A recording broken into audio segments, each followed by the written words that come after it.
Mickey J. Don't you dare. I'm going to. Hello, everybody, and welcome to Pull Focus, the cinema-based entertainment podcast where a couple of freelancers come together to talk shop.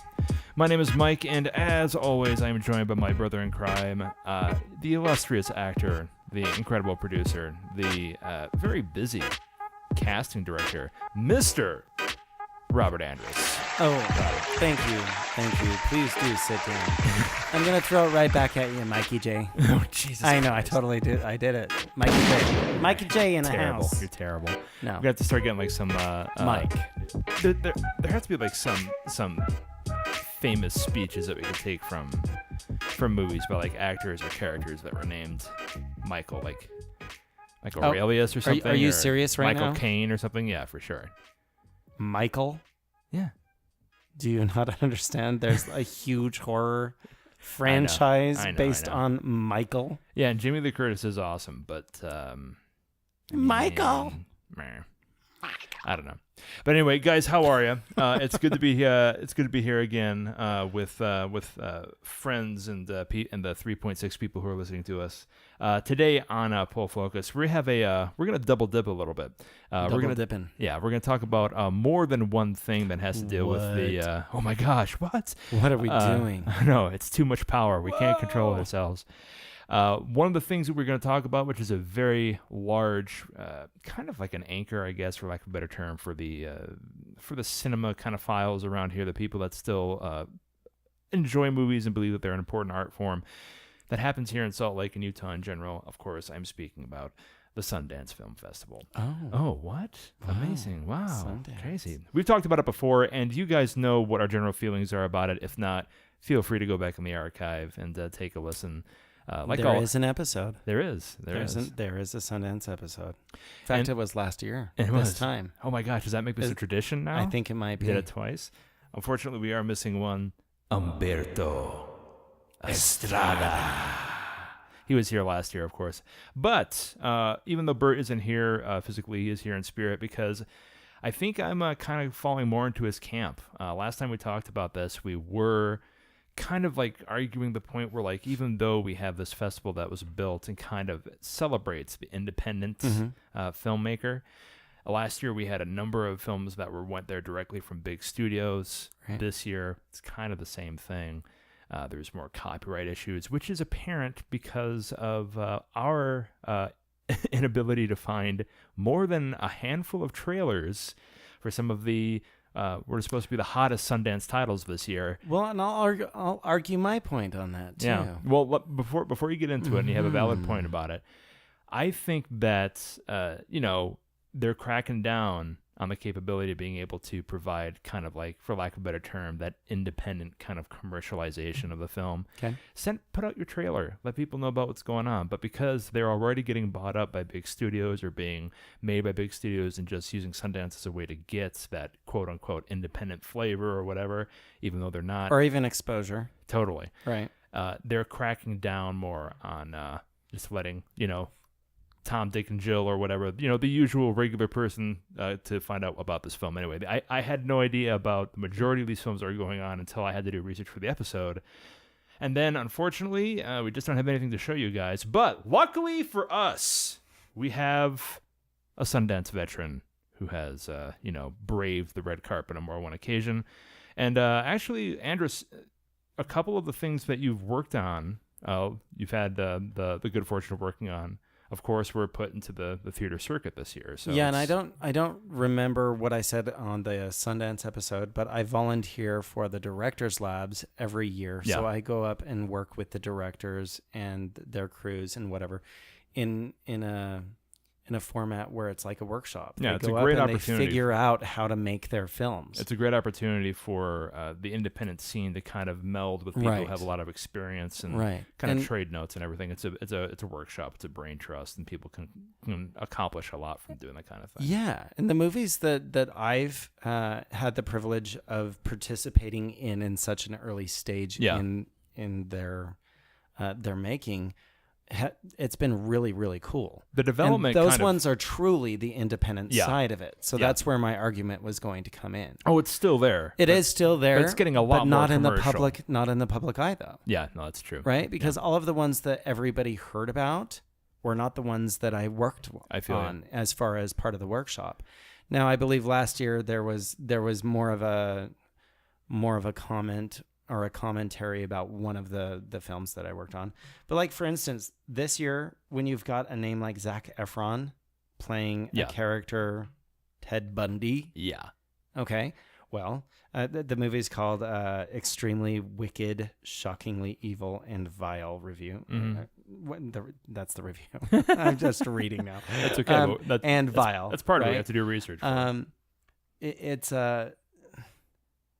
That's where I disagree with the whole idea of where the film festival has gone, right? Okay. Because if you have a star like Zac Efron playing a character like Ted Bundy, is that truly independent? And would that not be distributed in any other way? Sure. So you think they're punching down a little bit, and like only the big studios have the capability of being able to do it to that degree? In these circumstances, I just think that it's promotional. Oh, okay. Yeah, is my point. Yeah. Right? Yeah. And yes, it may truly be an independent movie as far as qualifications. Well, promotion's like Nature of the Beast, though, a little bit, right? Sure. But why not celebrate the movies that are truly independent? Right. Okay. That do have stars in them, but not superstars. That are just good movies. You know what I mean? Yeah. Right. And I know a lot of them go on and win many, many awards and do incredible, amazing things. But the big name stars playing roles that it's for promotional purposes, that's where I don't necessarily agree with. So I think that's probably going something up to watch that movie. Yeah, you know what I mean. You and Bert or celebrate agreed in regards to that a little bit, I think, because it's definitely, and I'm definitely more in that camp now, just from the experience of, again, trying to find material for our podcast and being able to celebrate this art form, and not being able to do so because there's restrictions now because they have such a bigger non-independent infrastructure in regards to it. They're investing in this as being part of a very large part of the promotional aspect, and they want to make sure that their properties stay in the right hands, which is completely understandable. Right. But part of film here in Utah is getting the word out. I mean, Sundance, Tribeca, Cannes, those are probably the most important film festivals in the world.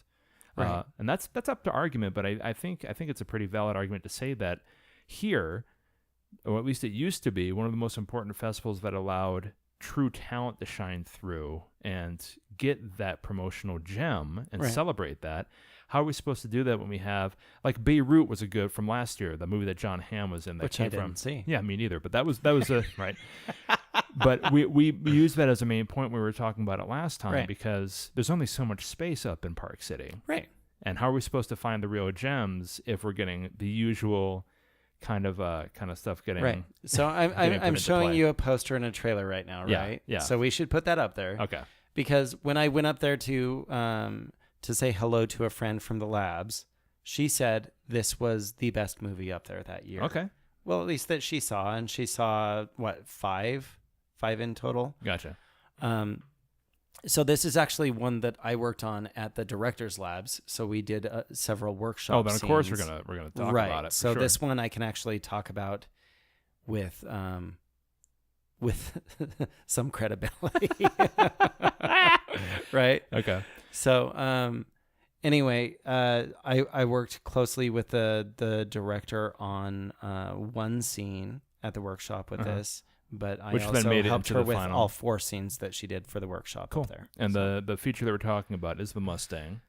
It was shown in this year's festival. It should be in the theaters in March of 2019. We're going to play the trailer really quick, and then we can talk about it a little bit. And hopefully this is going to give us a good example of kind of like, this is going to be a really good example, I think, of how we see things changing. Continue to change in the Sundance lifestyle, for lack of a better term, the attitude. Here we go. You think riding horses can change anything? I'm not who I used to be. You've been in isolation. What do you think about that? I'm not good with people.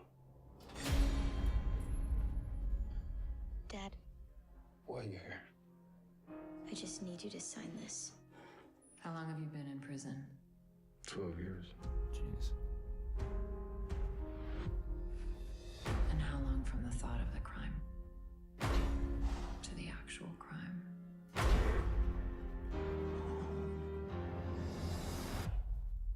Split second. Mr. Redford. That's a dangerous animal. If you can stay in there for more than 5 seconds, you're in the program. Nice boost. The whole purpose is to learn how to break these wild horses. And ultimately, our rehabilitation. You ready? I stepped into an avalanche. You might be a cowboy in no time. It covered up my soul. Hang in there with him. Stop You're really not that bad for a first time. Our goal is to experience empathy That's it. So it's based off of a true story. and to be open to our faults. True events. True events. Okay. If you want to control your horse, first you got to control yourself. I've worked with horses a long time. Some you can break, and some you can't. Aw. I know. Anytime you have a horse in a movie, it's just like, aw. There you go. I was a kid, and you left me alone. It was an accident. You think riding horses can change anything? I'm not who I used to be.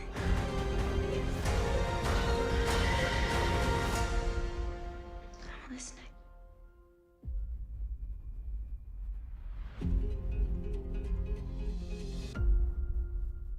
Wicked. So let's talk about that a little bit, Andrus, because it must be kind of surreal when you have the experience of being able to help creatively when it comes to, pieces of entertainment. Mhm. And then when you see something like this actually get, published, and then also see it shown here, and when we have the whole Sundance lifestyle and the whole Right. Sundance kind of attitude every year between January and February, how does that make you feel when you see like work that you've done with directors and actors and whatnot actually come across as being like a finished product? That was a strong trailer, and honestly, it comes off as being like a real independent film, and we can spot independent films. Anybody is. can. And it truly is. Well, explain to me a little bit in regards to the production history then. Well, as far as the filmmaker is a French director, former actress. So just the fact that she is from a different country. She is doing a screenplay as a female director Killer. that has transitioned from being an actress. Nice. I just think that that's really cool. Plus, I saw her level of growth throughout that whole process, and the story has changed quite a bit. That's got to be refreshing when you see things evolve like that. So Right. So it's also interesting because I'm not in her head. I don't know what her thought process was for making the changes. Sure. But there's a couple of really big changes as far as what we went through with the workshop and the final product, the director's labs, right? And what I saw there. Yeah. Very cool to get one of my favorite actresses in the trailer too, which is Connie Britton. Yeah. And then Bruce Dern is just an icon. If you're gonna have a having cowboy movie, curmudgeon dude screaming at somebody, why not let it be Bruce Dern? For real. But this actor, I'm not familiar with his work. Matthias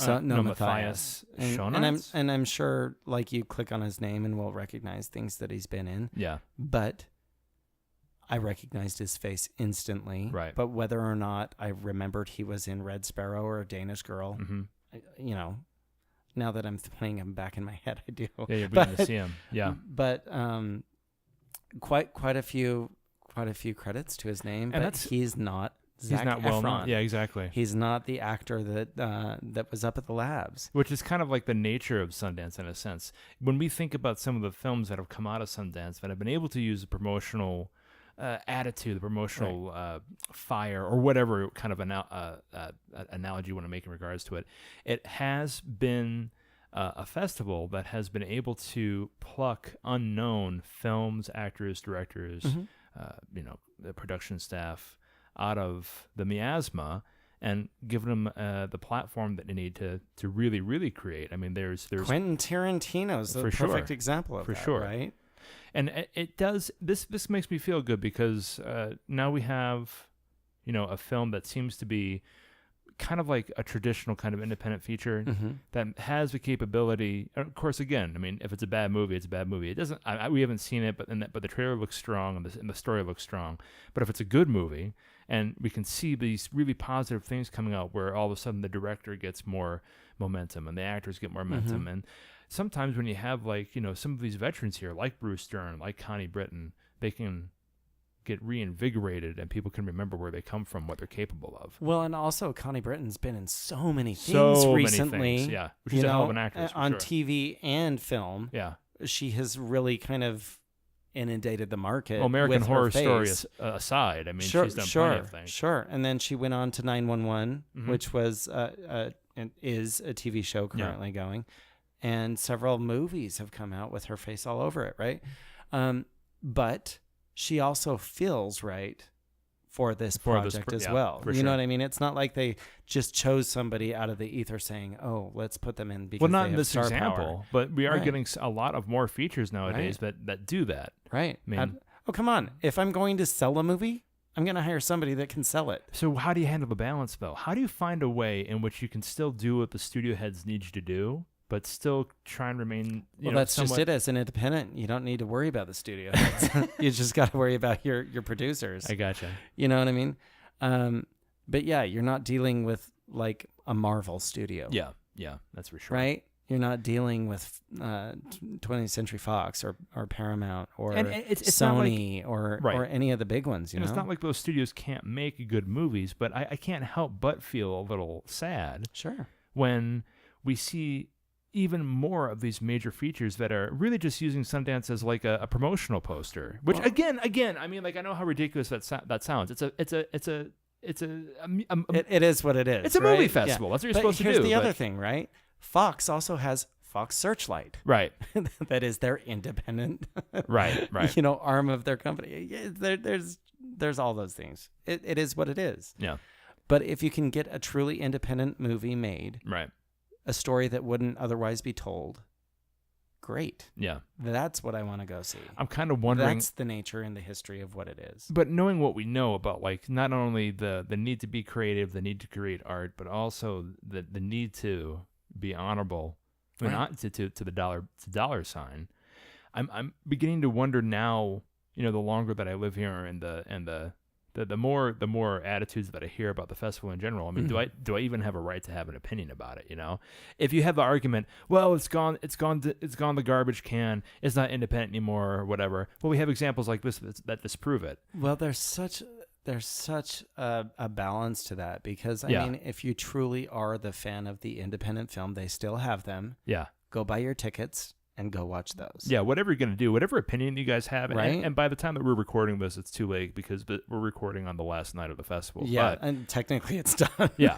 But if you do have a passion for good movies, I mean, you're not going to be able to do really much better for your buck than supporting the festival circuit. Right. And it doesn't have to be Sundance, Tribeca, it could be Con, it could be any of like independent stuff. There's sci-fi festivals in Vegas that will, allow, there's Slasher Fest and stuff like that for like the Halloween films. No, but there's a festival for everything. Absolutely. And if you have a passion for film, and if you have the coin, you don't have to finance the entire movie, but if you're going to be passionate about independent film, call me up. Exactly. And we'll make one.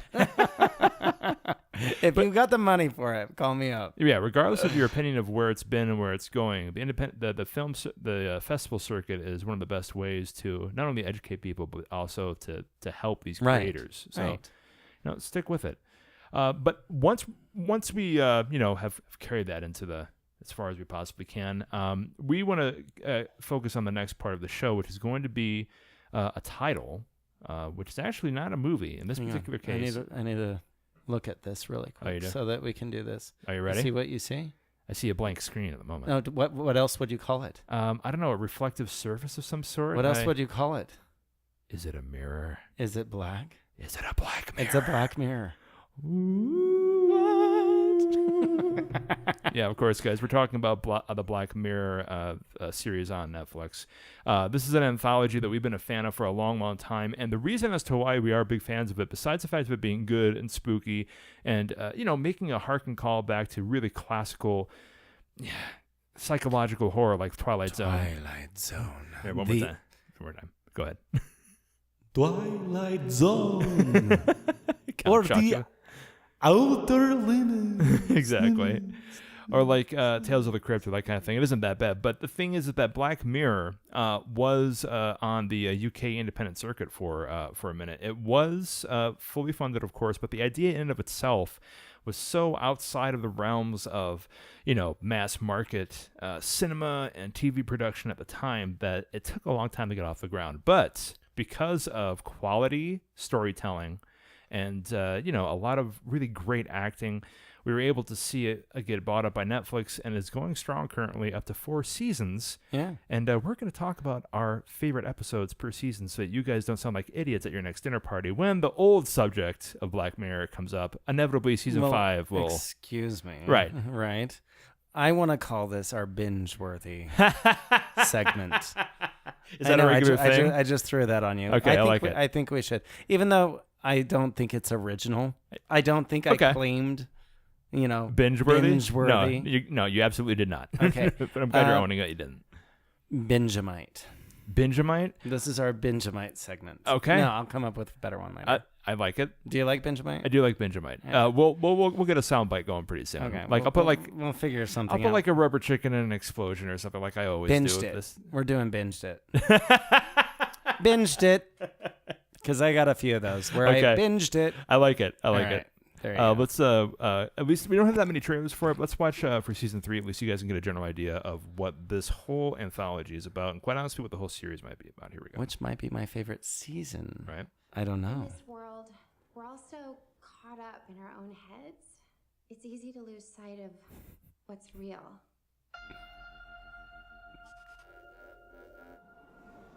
You said you don't know how much time there is. What does that mean? It's important that you realize there is a small medical procedure involved. Sorry for a game? I didn't expect to find myself living in the future, but here I am.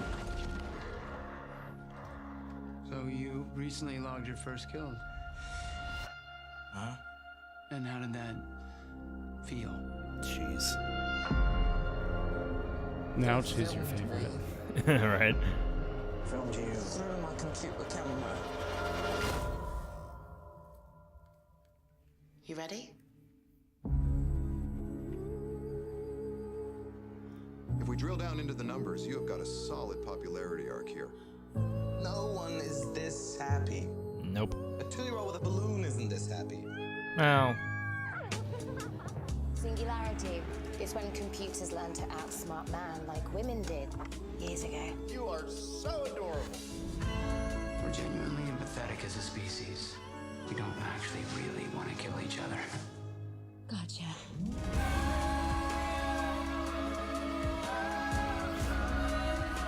This means fun. Or it should. Oh.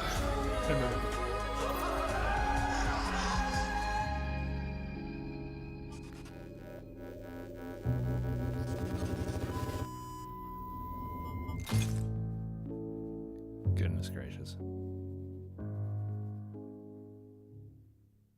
So, Black Mirror, everybody. So let's encapsulate a little bit, if we can, what this series is really about. This was a series that harkens back to the Twilight Zone. If you don't know what the Twilight Zone is, I don't know if you should continue listening to us, because at that point we can't help you anymore. But this was at first a UK-produced and published series that was taking place when it came to, I'm not exactly sure what year it started. I believe it started back in 2011. Yeah, if IMDb isn't lying to us, it began in 2011.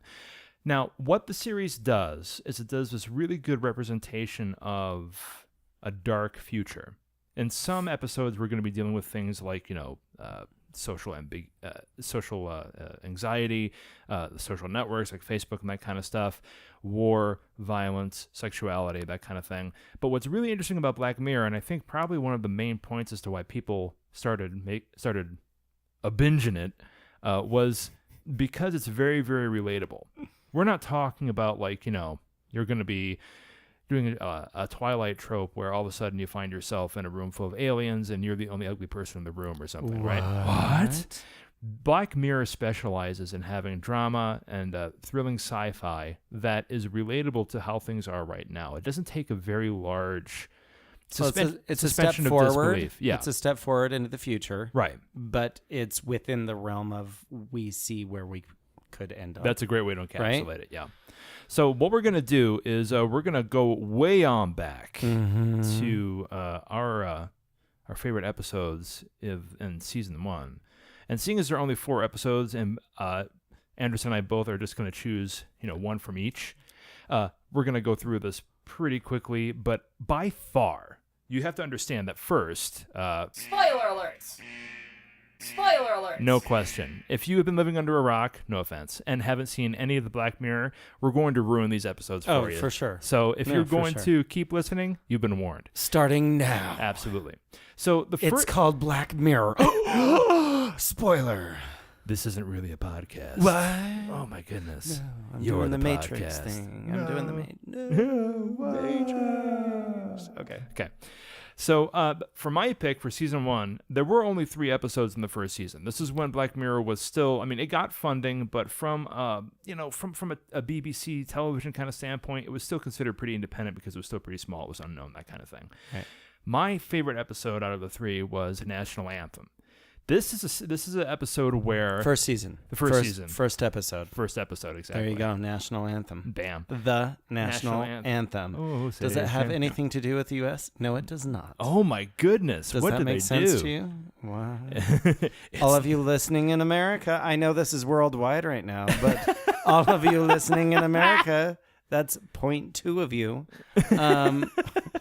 Yeah, that's right. We have like so many people listening in Argentina. It's amazing. Yes. But back to the point, the first episode was a political one where we have the Prime Minister of England and we have this hostage that's taken by a complete psycho or something. A member of his family. Of his family, right? Mm-hmm. And what the Prime Minister is told to do is if he records himself having sex with a farm animal, it's a pig.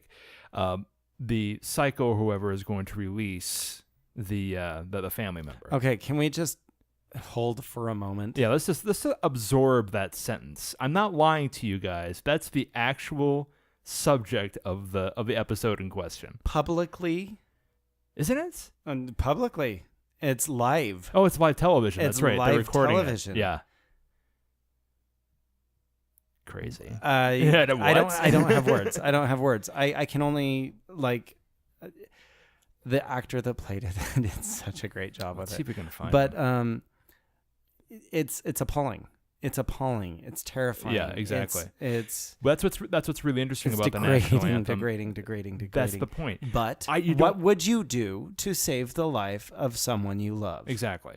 And that's a big question that's asked and answered in this episode. But one of the things that really kind of boggled my mind about it, one of the reasons as to why I like it so much, is because throughout the entire episode, you don't think it's going to happen.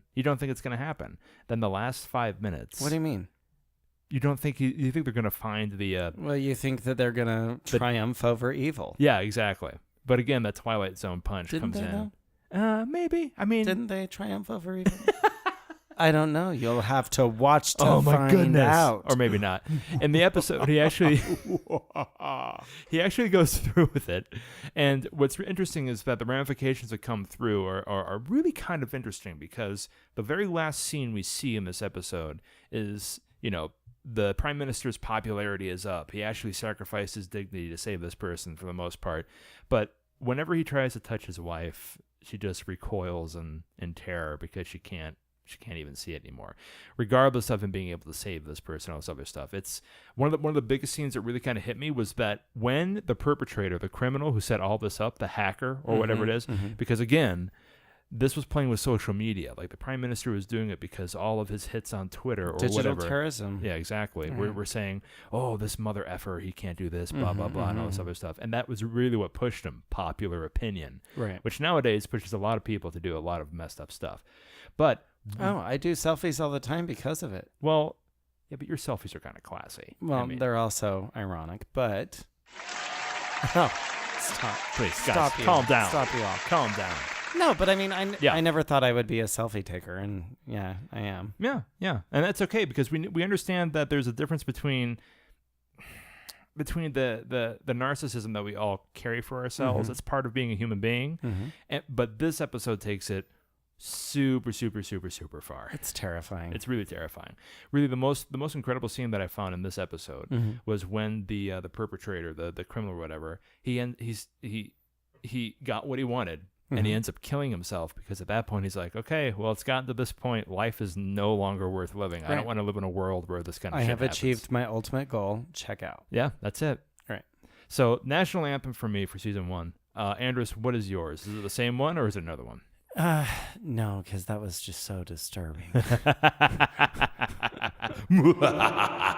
sorry. Okay, so 3 to choose from. Right. Mine was an easy choice, which was 15 million merits. Well, talk about it. What was that about? Oh my goodness. So basically, the way that I'm going to describe it is you have a way to earn a certain number of I don't want to say credits, I don't want to say merits. I want to say it's basically a popularity equivalent.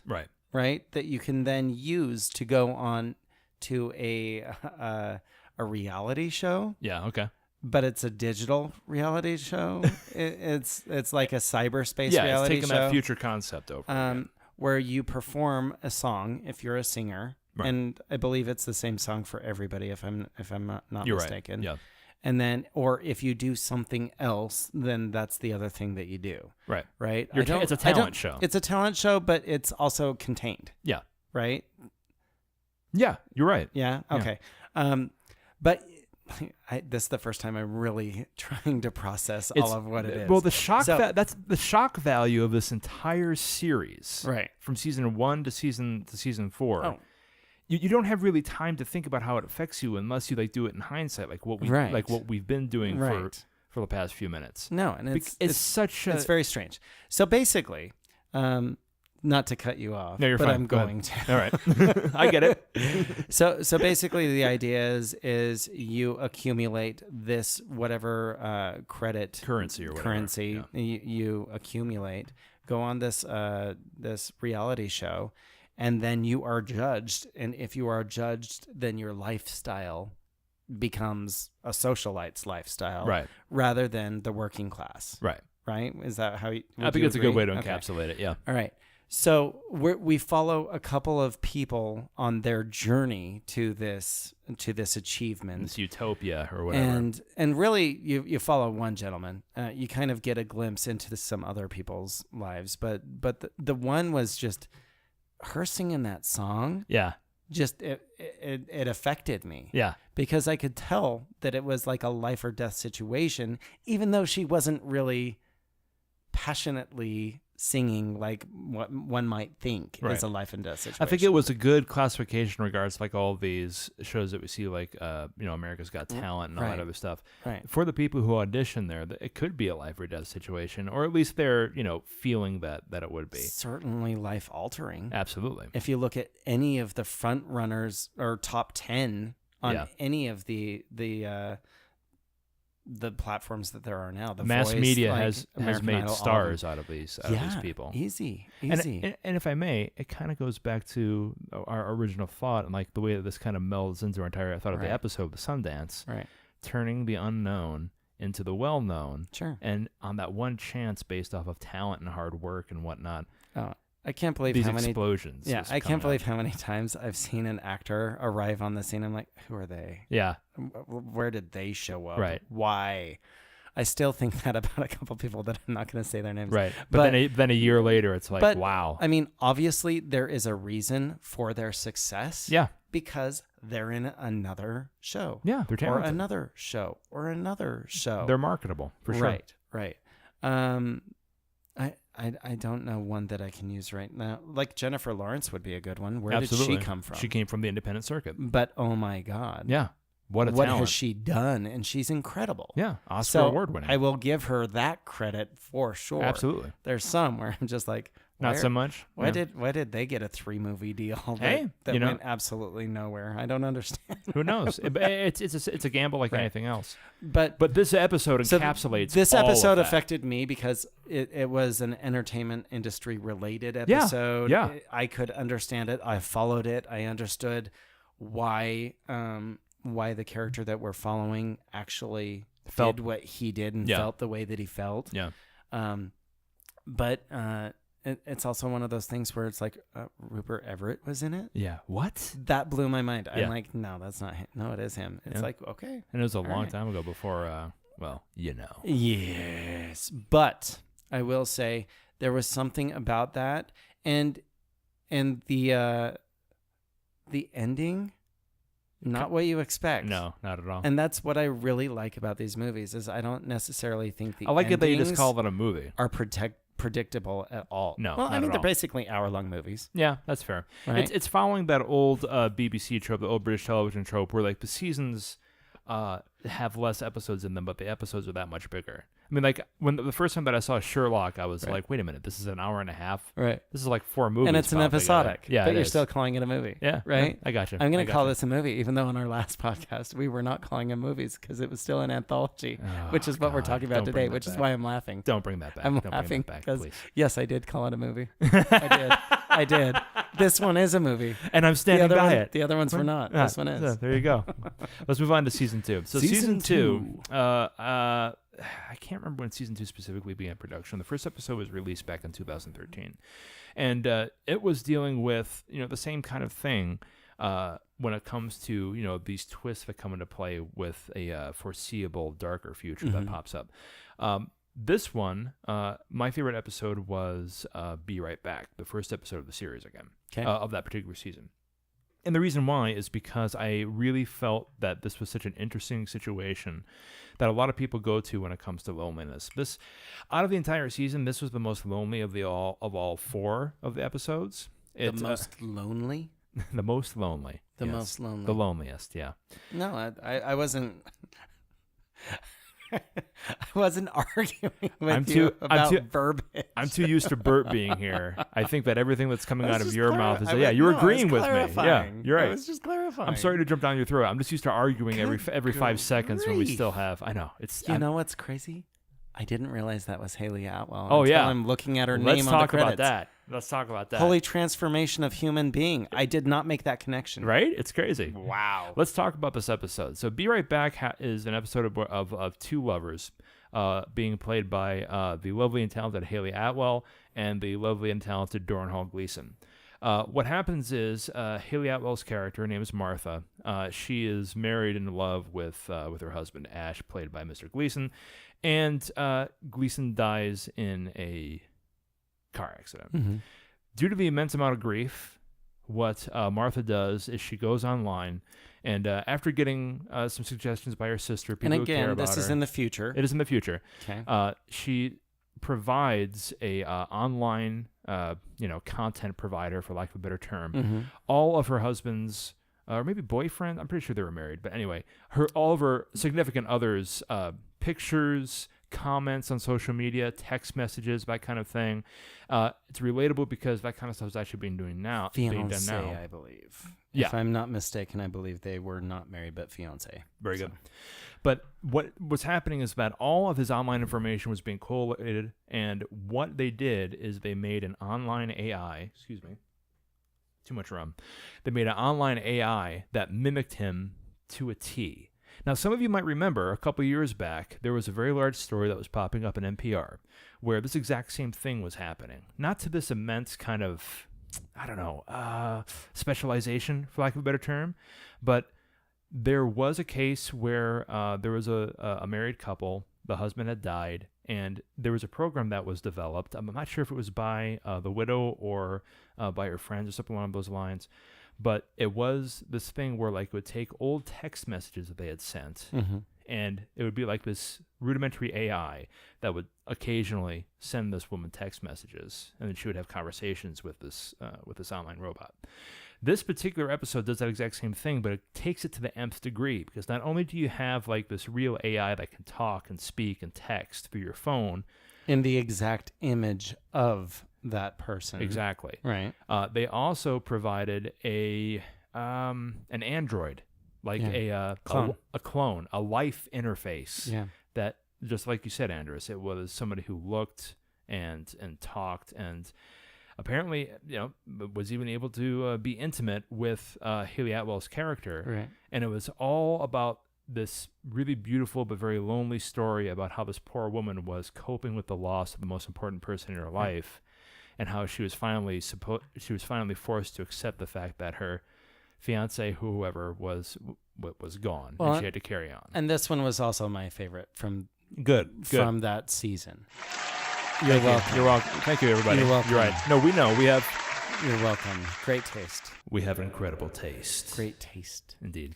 But that was one of the things that it was so interesting to see that this was not a bad ending or a sad ending. I thought it was an appropriate ending. It was an appropriate ending, exactly.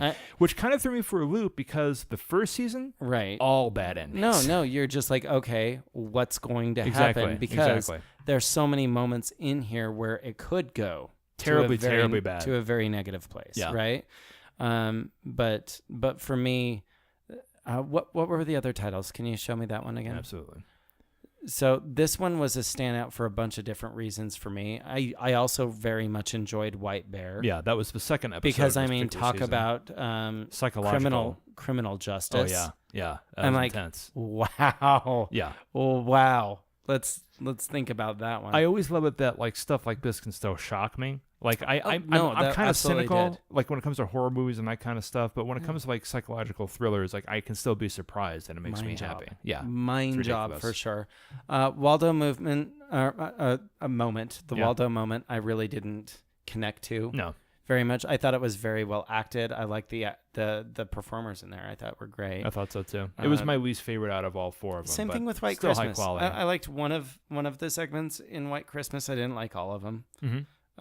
So I mean, plus you have John Hamm again. See, that's a good point John Hamm's too. Great. That's a really good thing. Easy to watch. We can concentrate on that as well, because with season 2, we now see it being able to branch out. Mm-hmm. There's a mix. So before it was a completely English series, and even like for the majority of season 2, we have that popping through English production teams, English actors, and also after season 2, that was when Netflix was able to acquire the license. Right. So not only do we keep old talent and good talent, but now we're able to kind of mutate it a little bit. We're going to see more American talent. We're going to see more American production teams, but we can't take away from the fact that this was obviously there was money behind it, right? Yeah, I would say it was British based. Yeah, but it was an independent British funded venture, yeah, I think. Absolutely. And now it's a worldwide phenomenon. Well, and I don't know if Netflix was the one that backed the first season. I don't think so. No. Right? No. I think once its popularity grew, then great. Here's more money. Go do more. And man, did they ever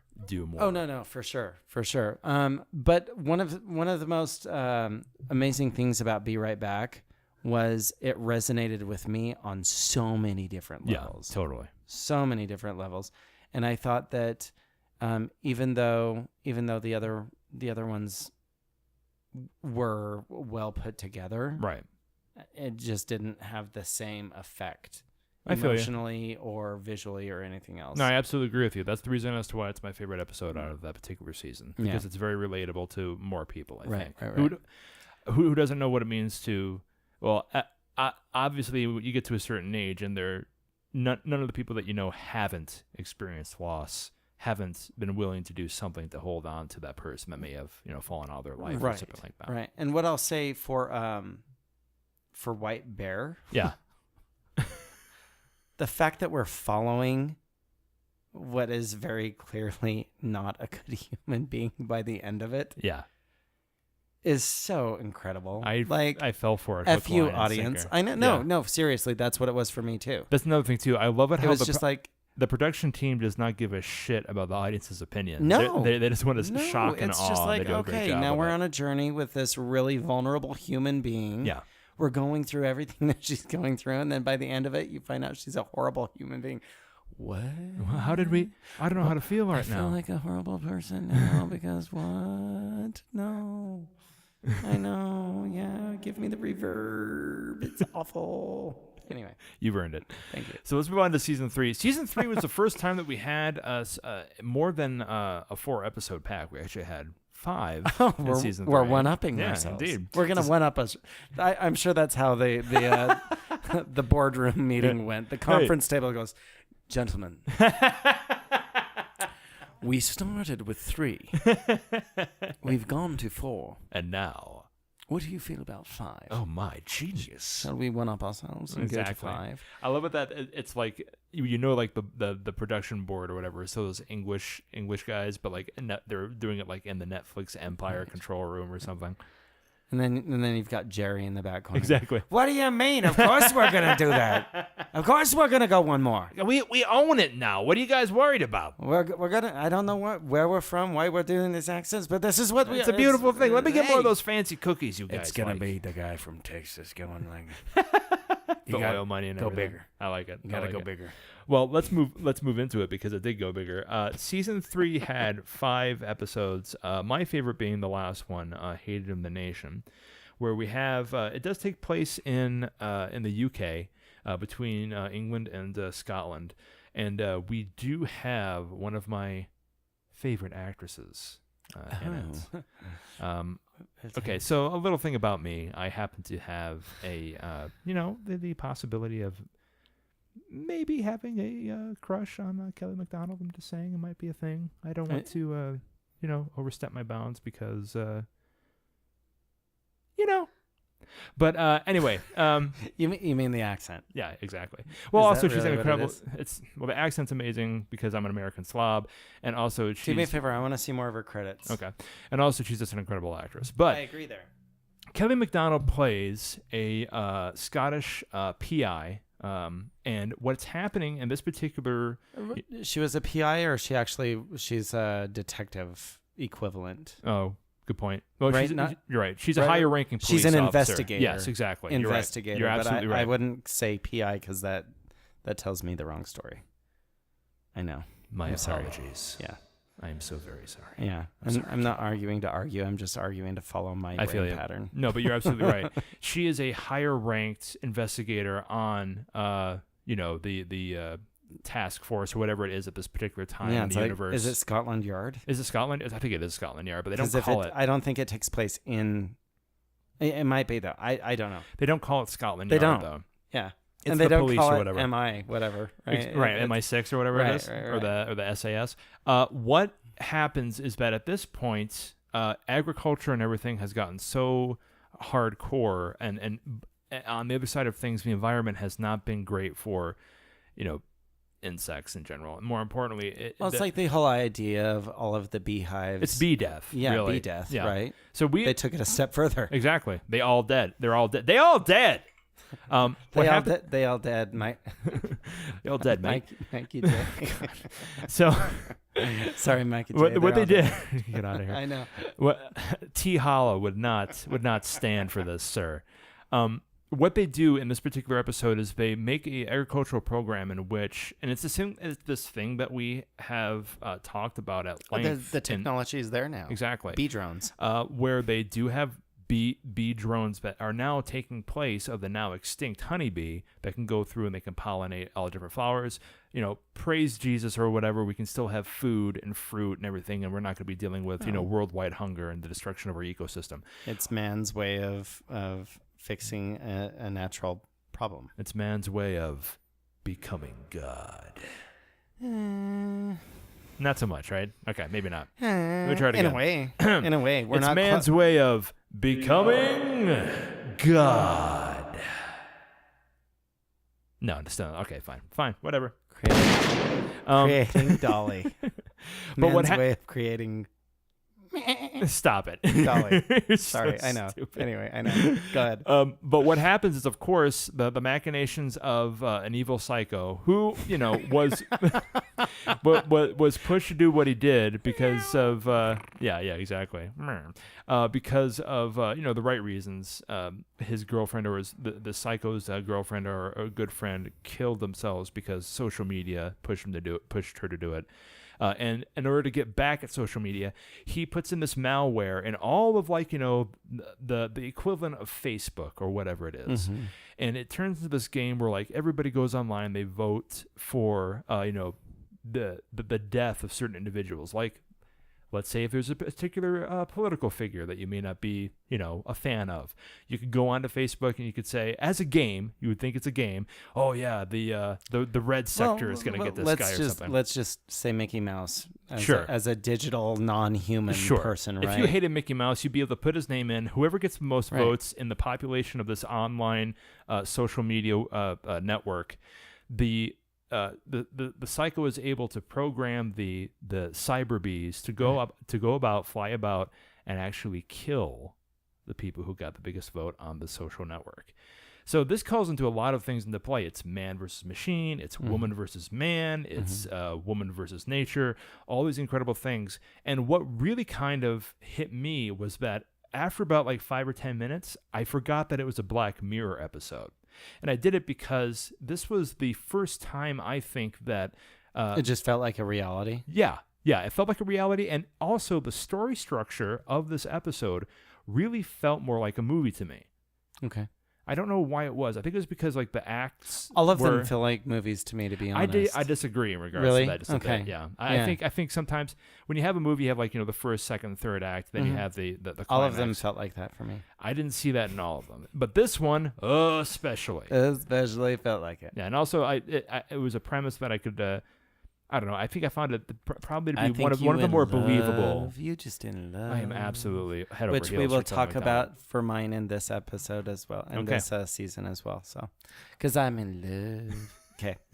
What's your favorite for season 3? No. Let's finish yours because I don't think we're done. Okay. So ultimately, what happens is again the bad guy wins. The bad guy goes through, and not only was he able to kill his targets, but he's also able to disassemble. They're forced to disassemble all the bugs, all the cyber bees. So now, by the end of that episode, we don't know, is the world going to end? What's going to happen? And what happens? Or do the bees survive? Oh, they did survive, didn't they? They fixed it, didn't they? Or did they? I don't know. Oh man, you'll have to watch to find Spoiler out. alerts. Well, I mean, ultimately, it's still a matter of AI. Yeah. And if you program something to survive, will it continue to survive? That's a great question. Right? Kelly MacDonald's character gets blamed for most of it, and she's supposed to defend herself, which she does successfully. But the last scene that we see after the bad guy has won is her partner. Let me see if I can get the character's name here, because I have to double back on our lovely IMDb page here. The character that was played by Faye Marseille, her name was Blue Coulson. This character has an emotional breakdown because they failed in being able to protect these people and whatnot. But what happens at the end is that her character is able to find the perpetrator. We don't know what happens to him, but the last scene we see is her character, following the bad guy in some sort of foreign country. It's like a Jason Bourne. A Jason Bourne. Yeah, it was like a Jason Bourne scenario for sure. That made me feel happy because it was kind of a happy ending when it came into it. So anyway, you guys should check out this episode. It's the best one out of season 3. Andrus, what do you think was your favorite? Well, you know what's your favorite. And I've got to say, I also very much enjoyed this episode. Oh, we agree again? Well, this is not my pick. Oh. I know. Don't be clapping yet. Okay. Yeah, you cut off that one. I did. Really quick. Really quick. Yeah, but I've got to say, I really did enjoy this episode. Yeah, cool. Right? It had a lot of nods to a lot of, the killer bee attacks were pretty freaking awesome. I love those 80s movies where the killer bees come out. Plus, the fact that such a small insect that can have much. Such a force and how they kill people in it is brutal. Yeah. I liked it how they had the dialogue where they because the people who made the technology were the Elon Musks of the particular universe, and they were good people. They didn't realize what was happening. Right. But you knew that they couldn't just shut off the program, because if they did, then the entire world's food supply would be destroyed. Are you sacrificing one or the entire population? Exactly. Sacrifice the one. That's an easy choice. There you go. Or depends on who that person is. There you go. Exactly. Is it a family member? Then maybe it isn't such an easy choice. Is it a political figure? Oh, no. Is it a celebrity? Is it somebody that makes great tacos? I hope so, because I could use a great yummy taco. Okay. So, what's your favorite episode from season 3? San Junipero. Really? Yeah. The whole idea of like the afterlife that they portray in there, like it's the perfect ending to your story, right? Oh, okay. It's just like, why not go back to the peak of your existence and live life in that scenario forever? Why not? Explain as to why that's happening in this particular episode. What's going on? So, basically, two people find each other in this world that's like a virtual reality. There you go. Yeah, is a way to put it. I think it's the it's proper so hard term. to describe stuff that I don't know how to describe. It's like, okay, so it's a virtual reality. Yeah, you're absolutely right. Virtual reality has now progressed to be a graveyard. Yeah. Basically, oh man, right? Yeah, isn't that what? Yeah, because I mean, it's very much like a mausoleum by some of the images that they show. Well, the last scene is actually kind of spooky. It is a the way it goes mausoleum, into it, yeah. Right? So anyway, these two people find each other. They're female, but I don't know if can they be female in the virtual reality if they're male or male versus. I don't remember if that was even a possibility. I don't think I think it's still a projection of you. I don't think they talked about if there was a change in the person's sex or not, if that was possible. No, but I think it was a projection of their image at that age. Yeah, their mental self or something like that. Yeah. So sorry, I apologize our fans that are listening, because I saw this a while ago. But so I'm just going off my memory. But the thing that I really liked about it is I've always been a fan of 80s. Yeah. Style, music, everything. It's fun. Right. And we don't have anything like that anymore. Especially 80s beach culture. Now it's just weird, right? It's just now if you're weird. wearing what they're weering, if you're not in an 80s movie, it's just weird. It's a little strange. Yeah. I mean, it's just fun though. But the fact is that these two women find each other, and it's kind of like an online dating scenario well, to reveal that this is a terminally ill woman that's going back and just trying to find out if she wants to continue living this life in virtual reality or actually passing away with the unknown, which is where we all are now. That's something that was set up. It's like a government program. It's like the new form of like Medicare or something. Everybody gets hooked up to these VR headsets that are like the size of a button, right? And you have the choice. You can either let your physical body continue pass on in a virtual form, or you can just actually die and pass away. Have that be it. Yeah. I just thought it was beautiful because of the change in perspectives that the characters go through, the fight to find each other. The fact it's a lesbian relationship too. I mean, we have to give credit in regards to that as well. I wish I knew how to pronounce her name because I wish I've met her in real life. But Gugu, I love you. Gugu Mbatha Raw, I guess. She's so incredible. She played. I saw her in a Booth. TV show, like I don't know, 10 years ago. Yeah. Where she was a spy, and I fell in love with her in that TV series, and now I find her in this. And she's also a very talented singer. Completely respected. So it's just like, wow, okay. But the reason I liked it so much is just because it was one of those true love type stories. It didn't feel forced. It didn't feel fake. You find these two people that are scared and vulnerable, and because they decide to take a leap of faith with one another. And that's what it was the leap of faith, which I thought was incredible. It's a beautiful story. Right? And just the fact that, the futuristic world that we see, and we see what they're actually going through in that circumstance. Yeah, there's this really good dichotomy. It was a Notebook scenario as well. It was. There were a lot of really beautiful things about it. I think it's great that they're actually open to having like nice love stories. But of course, you still have to have that Black Mirror twist when that goes back to the real world. And it's like, well, she's going to die and she doesn't want to carry on. And the reason as to why she's here is because her family, threw her and she's away she's already had the love of her life too. Yeah. right? So Yeah. I don't want to have another love of my life. Right. You're talking about Kelly's character. She's the one who lost her husband. Correct. He passed on, and he had decided not to take the blue pill. Right. So he's gone, Right. like super gone. Right. And it kind of comes up it really kind of brings up the whole argument as well. Is that digital copy of your cerebral cortex, which is what they were putting into the little button VR, the same as the person who's actually passing away in the real world? Based on what they show, the answer is yes. From a story perspective, because from a story perspective, it's as real as you sitting across from me. Exactly. Right? So then, are you here? Are we and no, it's here? very No. Matrix oriented. Yeah, totally. Right? It's just Totally.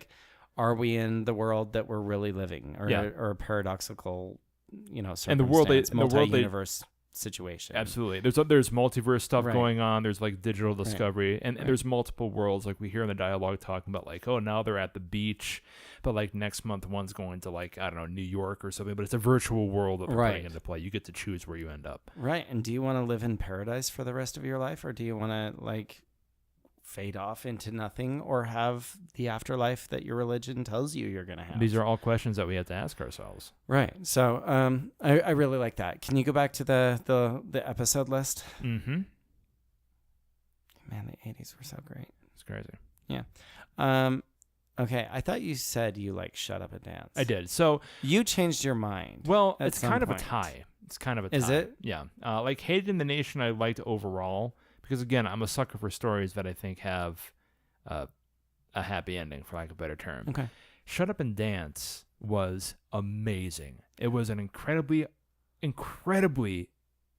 intelligent episode. It goes back to the pilot. It goes right back to the pilot, where you have something that comes into play with these forbidden sexual things, these forbidden things about privacy, and it really hits home the kind of stuff that these terrifying things about real life. Well, also, this is not.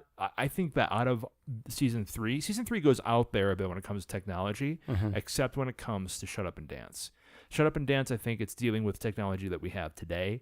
We're dealing with social media, cell phones, drones, that kind of thing, and online pornography. Yeah, they really didn't go into the whole really futuristic side of it. They really not didn't. at all. Yeah. Which makes it even Playing more it back terrifying. in my head, yeah. So honorable mention for season 3, honorable mention for me at least, to Shut Up and Dance. It's the situation where this kid, so well acted. It's so well acted. It's oh my ridiculously gosh. good. Let's. I'm gonna get the cast list up here in just a second, but brief synopsis. This character, his name is Kenny. He gets trapped online by. He gets blackmailed. He gets blackmailed, exactly. Yeah. Some people have some video evidence that they were able to get from him by hacking into his laptop. Something that we know can happen nowadays if people have have you the covered capability. this one up? Is it covered up? I'm not scared of people. Does people this being one able have to a see. camera? It does. Yeah. Oh You no! gotta cover it up. I know. But I gotta get some tape. I might get that taken Oh, care sorry. I've got a phone here that they can hack me. It doesn't matter. We're vulnerable, Andrus. We're vulnerable everywhere. But ultimately, what happens to Kenny, who is played by the immensely talented Alex Lothar? Yeah. Holy crap! Yeah. No. What happens is he falls into this trap. He gets blackmailed to do all these terrible things. He has to rob a bank. He has to pick up these dark drops. Fight to the death? He has to fight to the death. What the hell? And it's all done via communication through a cell phone and through drones. All technology that we have nowadays. It didn't seem too much more advanced than we have nowadays. And really. pairings. Oh, and pairings, yeah. So that's the most terrifying part of it for me too, is Right. because even if the blackmail wasn't as scary as Yeah. it could be already, now you're doing business dealings, technically speaking, random business dealings, and you have no idea why. But it's like this really cool thing because you never know. Well, at the end, you find out exactly what Kenny did. Right. And towards the end, I have different feelings about the character versus for at sure. the beginning, for sure. Of course you do. I don't feel want to that get way too much about all away, of them. but I mean, Spoiler alerts. Spoiler alerts. Kenny might have experienced some erotic pleasure over things that he shouldn't have, in my opinion. No, that he shouldn't have. Anyway, but what happened was that We're doing spoilers anyway. Yeah, you're right. He does get paired up with these different people who this mother brain or whatever this blackmailer organization or whoever has on these people. And technically speaking, one of the coolest things that I thought was awesome was that we were able to get just enough of a look into the other characters' stories that it just creeped you out just enough. Like when we are looking at Frankie Wilson's character and he's looking at his cell phone or something like that, and he's like, no, I'm not going to do it. And like he ends this conversation. And then the next text you see on his phone is, we're going to tell the kids or something like that. And you're like, oh my gosh. And then he gets right back into gear and helps Kenny rob the bank habitual or something. threat. Yeah. Right. It's intense. You know just enough to well, maybe it wasn't Frankie Wilson, but anyway, Frankie Wilson was right. You're talking about Jerome Flynn. I am talking about Jerome Flynn. You're right. Yeah. But when you get like little pieces like that, and you're forced to kind of put in the terrifying stuff that, well, you know, what could it be? Well, it could be all of this stuff. That's really interesting when it comes to character development, and also the story structure is really good. I never saw what was going to happen next, and that's one reason why I liked it. See, it's like a yin and yang kind of thing. In the last episode of this particular season, I couldn't predict anything, but in Hated by the Nation, I was able to make sense of the different plots and different points of progression in the plot, where Shut Up and Dance constantly had me off balance, which I actually liked a little bit. Yeah, Playtest was completely predictable. Yeah. From my perspective. Yeah. Same for you? Yeah, that was the first episode in season 3, and yeah, I knew it was going to happen. Okay. It was interesting how... you know, how they were able to kind of toy with his innocence a little bit. But yeah, but still, for me, it was just like... It was the weakest out of all of them, I think. The second he goes in, you're just like, dude, you're screwed. Yeah, you're done. Like, why even...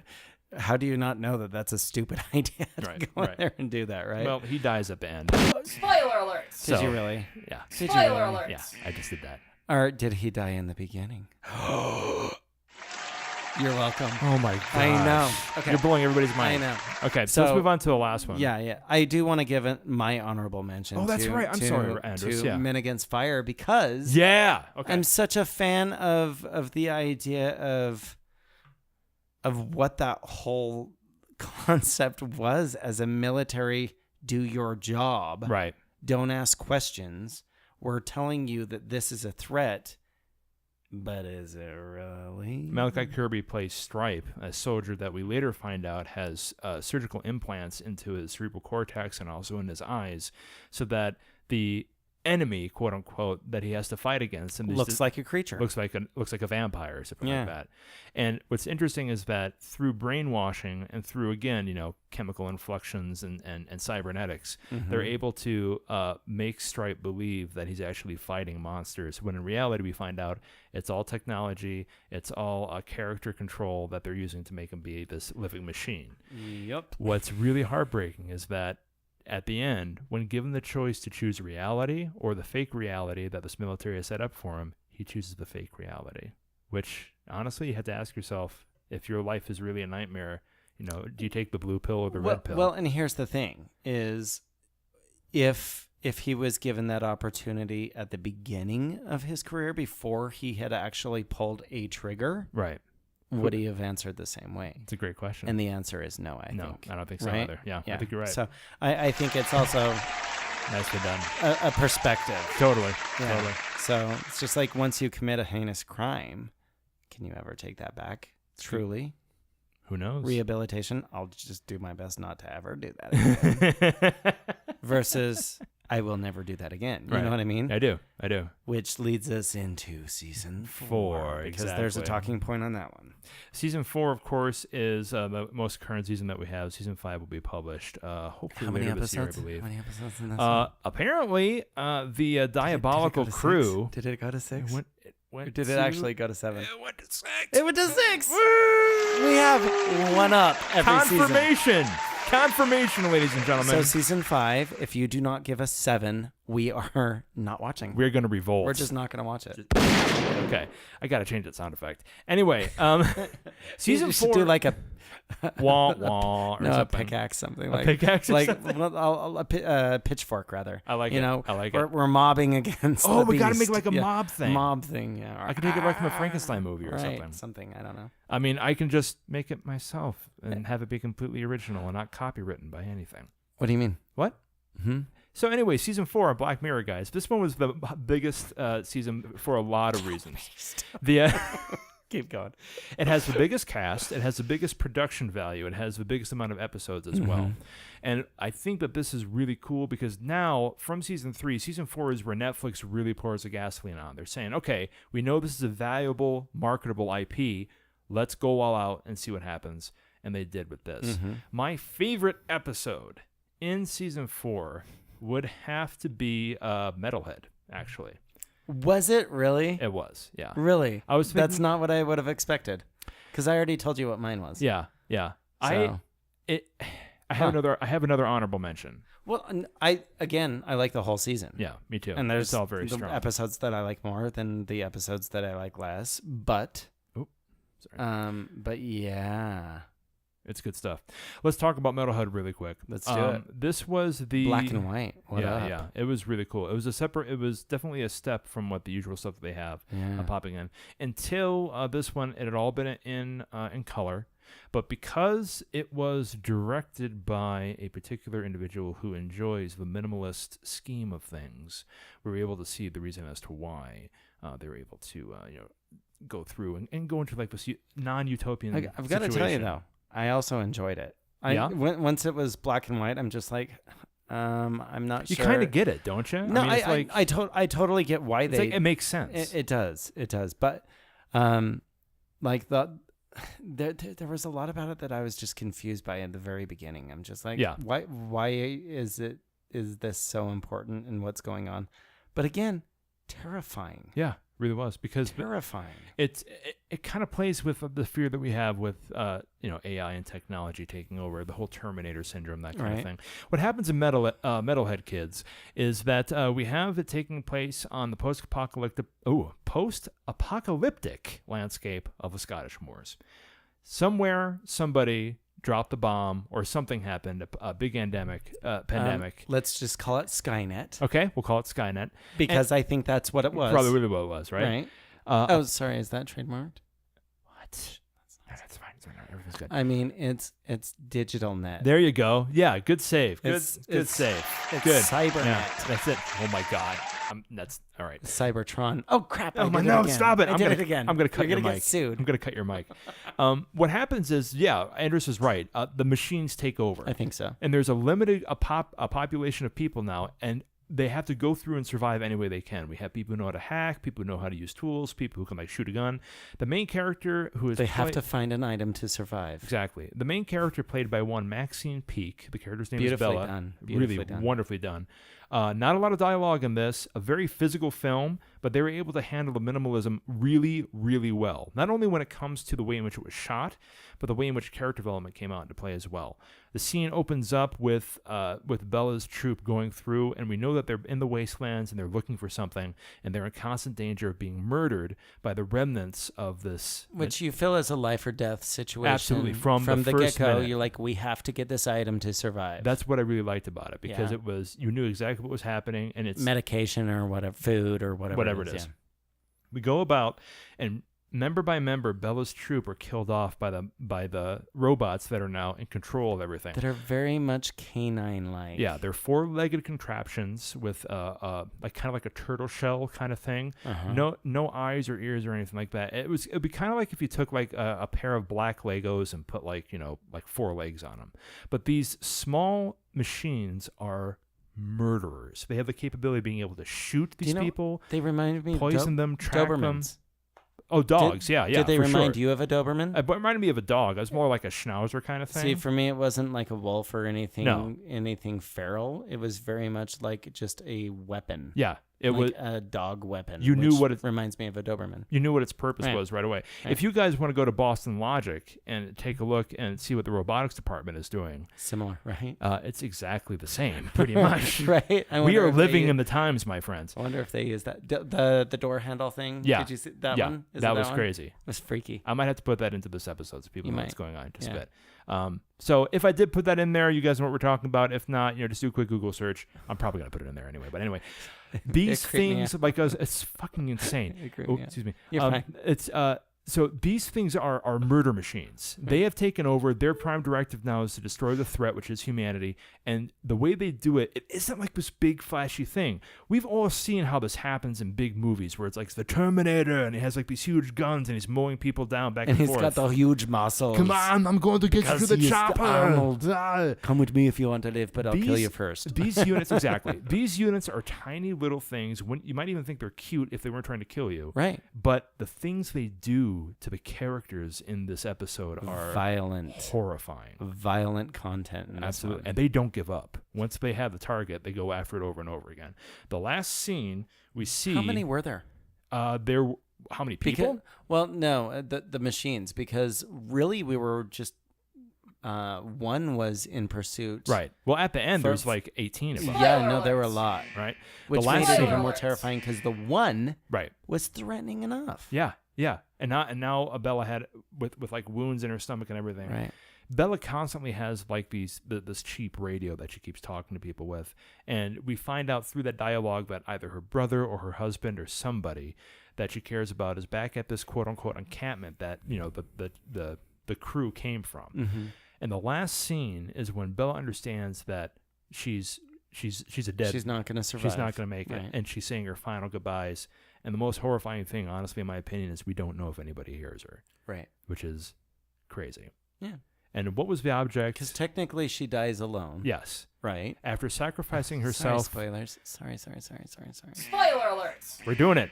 After some very, very ingenious ways to survive and get another run and escape in. Yeah. Because you never know exactly when it's going to happen. But what is the item? It's a teddy bear. She wants to get a teddy bear for a poor kid back in the encampment who's dying of cancer. Right. It's so noble. It is so noble. It is so noble. But it's such a beautiful and so tragic ending. So here's the thing, right? Well, maybe not cancer, but we know they're sick or something.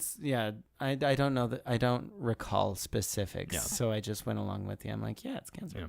Yeah. Whatever the post-apocalyptic disease is. Yeah. But it always blows my mind that we watch movies and we just accept the Saving Private Ryan scenario. Explain. I think I know what you're talking about, but how many explain. How many people sacrifice themselves for one person? Yeah. Whether or not it's the next savior of humanity in whatever respect it is. Like, okay, I know that you have the cure for cancer or the cure for this apocalyptic end, right?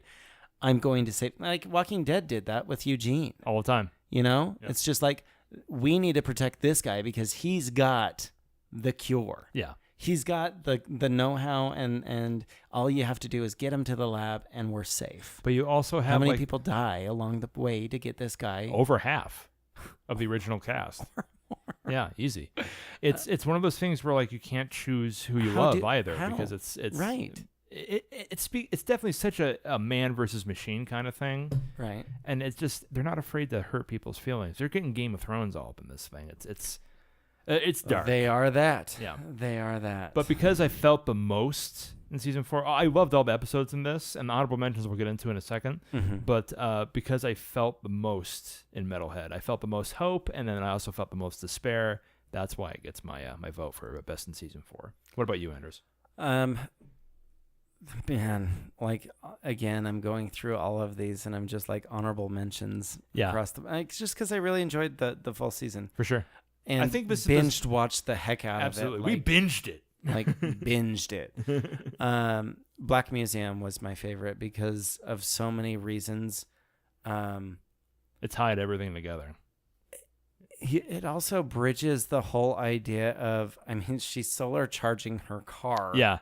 At a gas station stop, and the car is like an old, like 55 Thunderbird or something like that.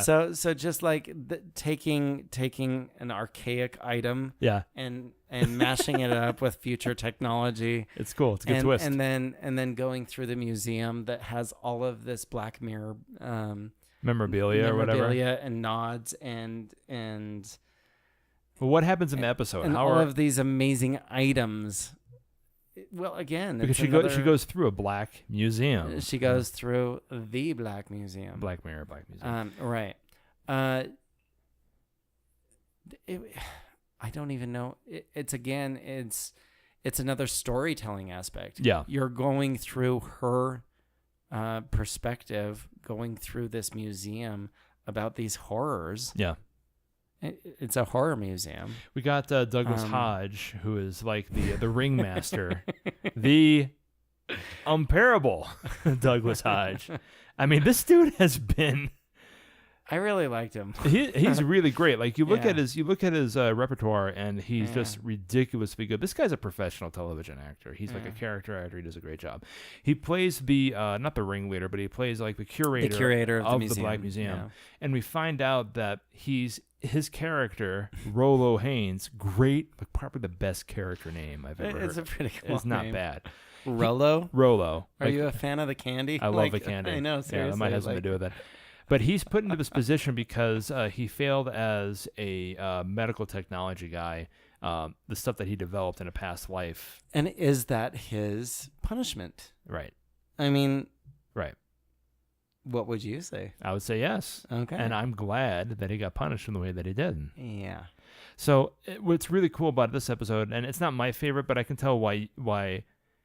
There was just from binge watching the entire series, it's like because it ends it perfectly, right? It's like that perfect bookmark to the. They tied it up with a bow. They did. It's great. They tied it up with a bow, and I really appreciated that with telling a new story. This episode took different tropes of all the episodes previous to it. Not every last one, but any kind of reference that it made. There were nods. There were nods, absolutely. There were nods.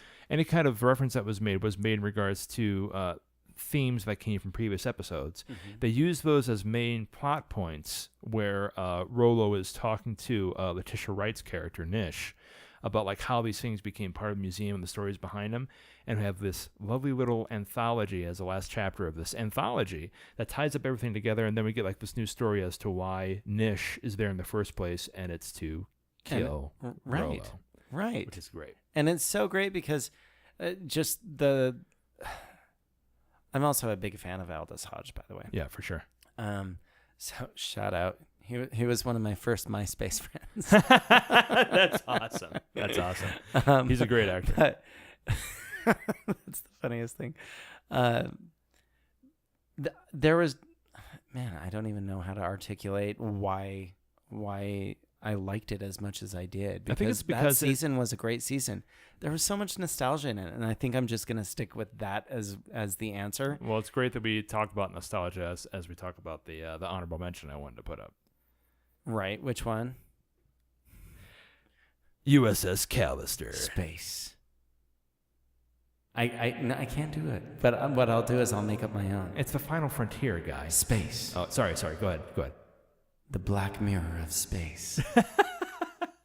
That works. Starring space people flying through space in a digital world. Okay. I'm not done. Oh, sorry. In a virtual reality of your own. You're welcome. No. This one has some huge nods. Yeah. Let's huge nods to fandom. Let's get into the cast list too, because everybody in this damn episode was a heavy hitter. It was a fun episode. It really was. So the USS Callister goes back, and again, we're dealing with virtual reality here. But it's a virtual reality universe that is set up by, even the poster for the episode, I know, it's amazing. It's set up by Jesse Plemons' character, Robert Daly, and it is a mimic of the Star Trek universe. Even the uniforms are the same. But we have an amazing cast of just like heavy hitters. So we have like Jimmy Simpson, Kristen Milotti, Mike LaCole. Michaela. I think. Whatever. I think it's Michaela. I don't know. It's Michaela in my book. I don't know these things. Malonka Brooks. I mean, all these people are not necessarily American actors, but they're Gamer691. Oh yeah, Aaron Paul. Yeah, that's awesome. He does the final VO in the end when like they're going on the ships. And, Yeah. like, Spoiler alert. Yeah, I showed him. I'm a very big Breaking Bad fan. Absolutely. So I'm just saying. Aaron Paul's in it. When he got his first Emmy, I think, for that speech where Jesse's like in the hospital talking about how he has nothing anymore. Anyway, we'll talk about Breaking. No, we should do a Breaking Bad episode. We'll do a Breaking Bad episodes because there's no way we can talk about that monster in just 60 minutes or a little bit more or whatever. Let's Anyway, just go episode by episode. There you go. And That'll be a brand new podcast. Let's watch the whole thing. Done. It's Talking Batter. Only because Talking Bad was something that was already done. Yeah. So anyway, USS Callister is a direct mimic of the Star Trek universe. What happens is we have Captain Robert Daly, who's played by Jesse Plemons. He's this genius, another Elon Musk character who set up this huge gaming social network. And now, would you say that he's the Elon Musk? Sure. I mean, he has like social situations, but okay. With a lot of help from Christine Miliotti's character, because she's also a genius. They're all geniuses. Well, I was saying he's the underling in the partnership, in the reality part of it. Oh yeah, sure. That's why I'm saying You're right. Because of his real life persona. Right. Okay. So he's just throwing that. I feel out. what you're saying. Okay. He's the brains, and Jimmy Simpson's character is the brawn, because or the public face, the marketing, that kind of stuff. Right. In this world, gaming has taken on this brand new kind of situation that I hope it gets to, quite honestly, as long as it's safe. Instead of having like your PlayStation, your controller, all you need is like your computer and like your interface, and you can enter virtual reality and safely feel all these incredible things that are coming into play. Robert Daly is the inventor of this technology, and he has a setup at home that mimics that technology, but instead of using like general NPCs, that's non-playable characters for anybody who's in the community. Non-playable characters. Instead of ask you about that one. Yeah, right.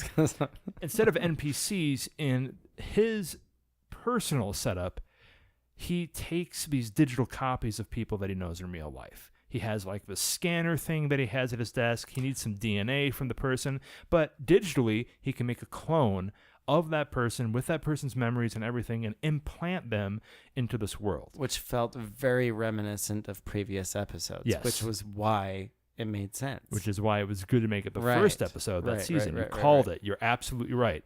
What we find out early on, halfway through, when Kristen Miliotti's character is put into this at-home setup against her will, is that these digital copies retain the personalities of the hosts that they were copied from. Yeah, it's basically taking you right now, and throwing you into the spaceship, into this world. Yeah. And because Jesse Plemons' character, because Robert Daly has a capability of being able to quote unquote hurt these digital clones, they have to act as slaves. They have to act as there's slave crew. Yeah, they have to fulfill the fantasy. Right. What happens is that luckily they're able to speak with the outside world. They're able to defeat Daly, and they're able to move on to the World Wide Web, or whatever it's called in this particular universe. Yeah, basically it's freedom. Yeah, pretty much. So it's the internet. It's a fun episode. Again, it harkens back to Star Trek. I'm not the biggest Trekkie fan, but I do like the nostalgia. There's a lot of nostalgia in and there's a there happy ending for the Trekkers out there. There's a happy ending, I think. Is it? Yeah, I don't care that Robert Daly ends up being comatose. No, I'm not worried about him. I'm worried about the rest. Well, they have a chance to, Sure. Oh, you mean the rest of the real world? What are they going to do without Any of it. Is it really a happy ending? I think so. I don't know. All right. Well, we'll agree to disagree. Hang the DJ is also right up there too. With again, I could talk about every episode. Yeah. What officially do you think is your honorable mention? Because I know if we wanted to, we could have a separate podcast episode on each one of these. No, we really could. It would be intense. Yeah. Just like every episode, I could give an honorable mention to, but Hang the DJ, I really liked. Yeah. I just liked another the idea of that. And there's also either a movie or something else coming out with the same idea. Yeah, where you have like this dating network. Yeah, and it's pairings. actually yeah, where it's a match of sorts. But okay, so tell me about Hang the DJ. Tell me what you thought about their initial pairing, because It's like an online dating thing where they Right. meet up and then they have so many days to explore each other, Right. Mentally, physically, etc., in order to either then commit to that relationship because they have a choice, right? They do. Or if they don't find a way to commit to that relationship, they move on to the next. My dog's going crazy in the back. But in this one, there's a chance encounter with a short period of time. Mm-hmm. Right? They only have a limited time that they can use to actually stay together or not.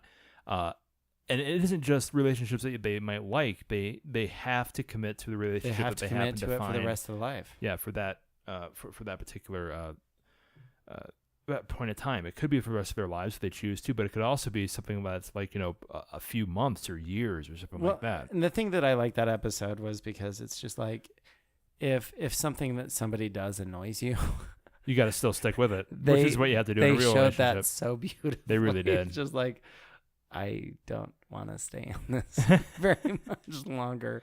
They don't have the capability. And do you to do so. forgive that or not? But Archangel was freaky as Yeah.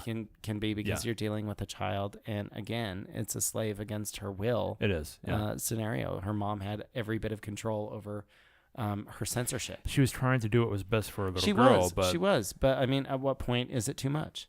Well, and obviously we find out. Yeah, at the point that she runs away, and her mother's nightmare comes to fruition. Comes to life. Yeah. So it's, I mean, to get back to your question originally, and we're going to tie it up pretty quick here, guys, because we've been talking for a minute, but it's about a really interesting subject. But Hang the DJ is really good because they come in, they're forced to stay together, and then by the end we find out that the two main characters are just virtual simulations, and that amount of time that we believe was actual years or months or weeks or whatever was actually milliseconds, and it was just this virtual system using these virtual copies of these people in the real world to find out if they would match or not, and they did. So it's another happy ending, that kind of thing. Yeah, but is it? Because the virtual people that you develop feelings for, no, you end up actually disappear into the nothingness of whatever. You do, and that's just it. Are the digital copies represented as garbage? That's a great question. I don't know. Because I felt bad for every single one of them. Yeah. You know what I mean? Even though they have a chance to survive, it's a chance to survive in a realm they did not choose for themselves. Exactly. Their lives are a lie, in a sense. And they know that. Yeah. I think it's interesting how it really has this allegory towards what people believe may be a good picture of what society really is. Right. I mean, I'm particularly happy in my life. You seem to be a particularly happy person, but there's plenty of people in the world who are just plugging in the numbers and doing things because they're told. Is that really happiness, or in a way, is everybody a slave? I mean, that's really kind of what this episode was asking in a sense, even though it was a romance. Well, and here's the thing. I guess what this really makes me think of is, are you genuinely happy with your everyday life? Yeah. And if not, go find something that makes you happy. Exactly. Right? Exactly. I think it's interesting where we can kind of take these pieces of art and be entertained by them and talk about like how they can be distributed and marketed and pushed through, and how ultimately they both Sundance and Black Mirror, I know I've been going for a while, right? Came from that spirit of independence that we all can enjoy and ultimately respect. But guys, as usual, we do appreciate you taking time out of your day to listen to us just blabble on. If you have not taken some weeks out of your life and binged Black Mirror, it's available on Netflix right now. I suggest you do. It has a lot of good technical things you can learn about film and storytelling and all the good stuff. Oh, by the way, Black Mirror is your phone. just so that we're all clear, Black Mirror is a reference to your phone. Binge it. But as always, guys, if you're going to binge that, also take a minute and let us know how we're doing. pullfocuspod@gmail.com. Like and subscribe on YouTube. Follow us on SoundCloud. And generally, just let us know how we're doing. We enjoy each other's company. We enjoy talking about this. If you do as well, let us know and be part of the conversation. We definitely appreciate it. Really want to take a minute and say thank you to the 3.7 people who listen to us. My mom became a subscriber, so that was really cool. Finally. And we're moving on up. But remember, guys, regardless of what we say and what we think, it's very important that you keep one thing in mind. We may be wrong, but it's your job to tell us. Air quotes. Air quotes. Anyway, thank you guys. Take care, and we'll see you next time. Bye.